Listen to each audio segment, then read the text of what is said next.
पूर्व समय में जब श्री विष्णु जी अपने सहायकों एवं अनुचरों सहित श्री लक्ष्मी जी के साथ शेष शैया पर शयन कर रहे थे, तब ब्रह्मवेताओं में श्रेष्ठ ब्रह्मा जी स्वयं ही वहां जा पहुंचे और विष्णु जी को पुत्र कहकर पूछने लगे कि तू कौन है? हे पुत्र, उठ, मुझे देख, मैं तेरा ईश्वर यहाँ आया हूँ। इस पर श्री विष्णु जी के भीतर क्रोध तो हुआ, परंतु उसे दबाकर उन्होंने ब्रह्मा जी से कहा, हे पुत्र, तुम्हारा कल्याण हो, आओ बैठो, मैं तुम्हारा पिता हूँ, और कहो कि तुम्हारा मुख टेढ़ा क्यों हो गया है? इस पर ब्रह्मा जी ने कहा, समय के फेर से तुम्हें अभिमान हो गया है। हे पुत्र, मैं तुम्हारा संरक्षक ही नहीं किंतु समस्त जगत का पितामह हूँ। विष्णु जी ने कहा, रे चोर, तू अपना बड़प्पन क्यों दिखाता है? सारा जगत तो मुझ में निवास करता है, तू मेरे ही नाभि कमल से प्रकट हुआ और मुझसे ही ऐसी बातें करता है।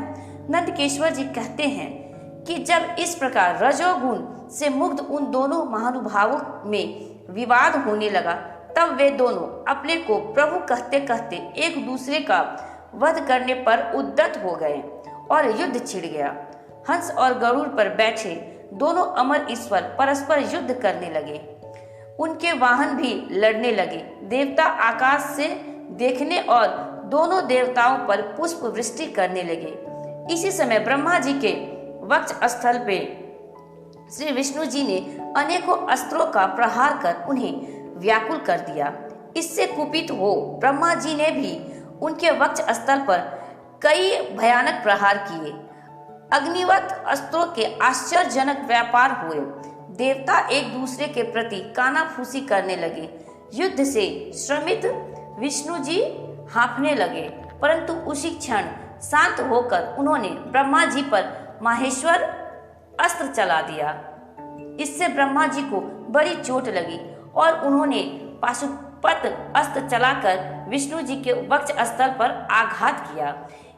इनके पारस्परिक आघातों से देवता अत्यंत व्याकुल हो उठे और उन्होंने कहा, आप दोनों ही अराजकता उत्पन्न करते हैं, अतः यह सारी सृष्टि शिव जी की है कि जिन त्रिशूलधारी की इच्छा बिना कोई एक तिनका भी इधर से उधर नहीं कर सकता। हम लोग शिव जी के पास जाते हैं। ऐसा कहकर देवगण चंद्रशेखर श्री महादेव जी के पास गए। महादेव जी अपनी सभा में उमा सहित मणिमय दिव्य सिंहासन पर विराजमान थे। देवताओं ने साष्टांग दंडवत कर श्री महादेव जी को नमस्कार किया। उन्होंने नमस्कार करते देख श्री महादेव जी ने उन्हें अपने पास बुला लिया और अर्थ गंभीर वाणी बोले। श्री महादेव जी ईश्वर बोले, हे पुत्र, तुम कुशल से तो हो, कहो हमारे शासन में सर्वत्र शांति तो है ना? मैंने सुना है कि ब्रह्मा और विष्णु परस्पर युद्ध कर रहे हैं और तुम लोग बड़े दुखी हो। अच्छा, तो मैं अपने कुछ गणों को वहां भेजता हूँ, तुम लोग चिंता ना करो। यह कहकर शिव जी ने अपने 100 गणों को वहां चलने की आज्ञा दी। साथ ही स्वयं महादेव जी भी अपने भद्र रथ पर आरूढ़ हो पारिक बांध चलने को तैयार हुए। देवताओं सहित इंद्र भी उनके साथ हुए। वहां पहुंच शिवजी आकाश मंडल में बादलों में छिपकर ब्रह्मा विष्णु का युद्ध देखने लगे।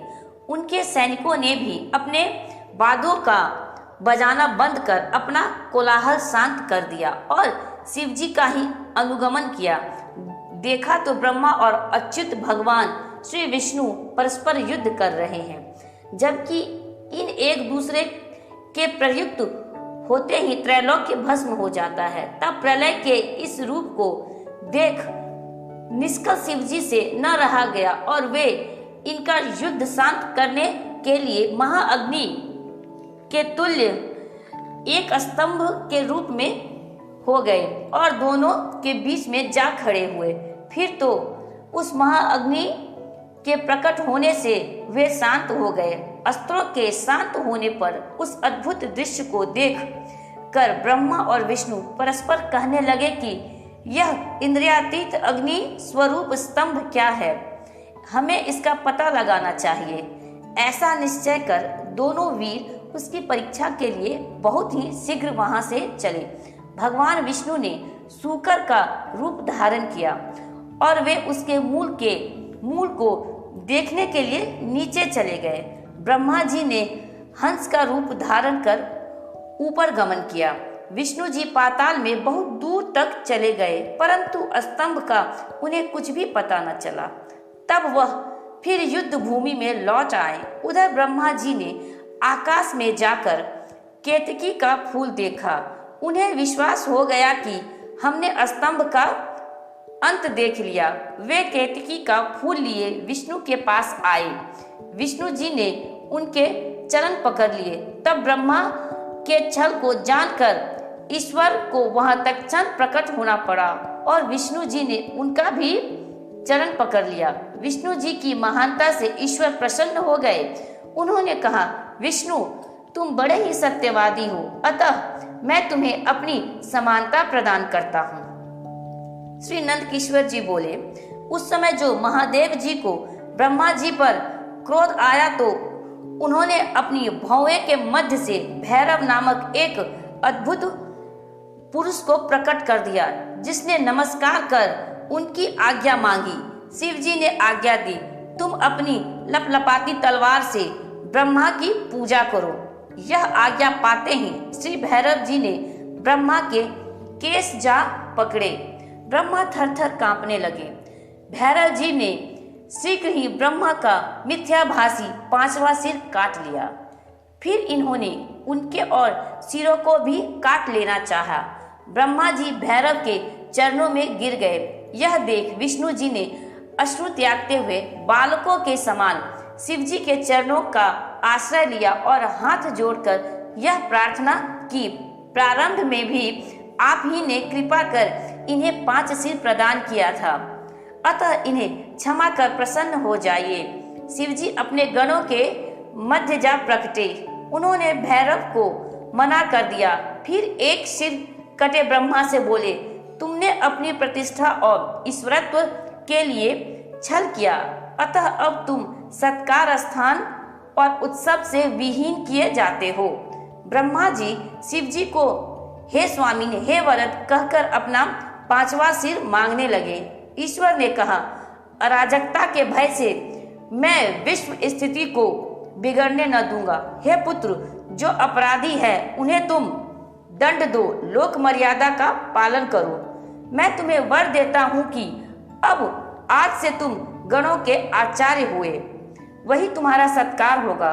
कोई भी यज्ञ तुम्हारे बिना पूर्ण न होगा। ब्रह्मा जी से ऐसा कहकर ईश्वर उस केतकी के पुष्प से बोले, रे मिथ्याभासी केतक दुष्ट, तू भाग जा, तू मेरी पूजा के योग्य नहीं है।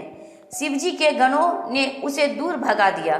केतक शिव जी की प्रार्थना करने लगा और उसने कहा कि हे नाथ, कुछ तो सुफल कीजिए, मेरे पापों को दूर कीजिए, भला आपकी कृपा से क्या दुर्लभ है। शिव जी ने कहा, मेरा वचन मिथ्या नहीं होता।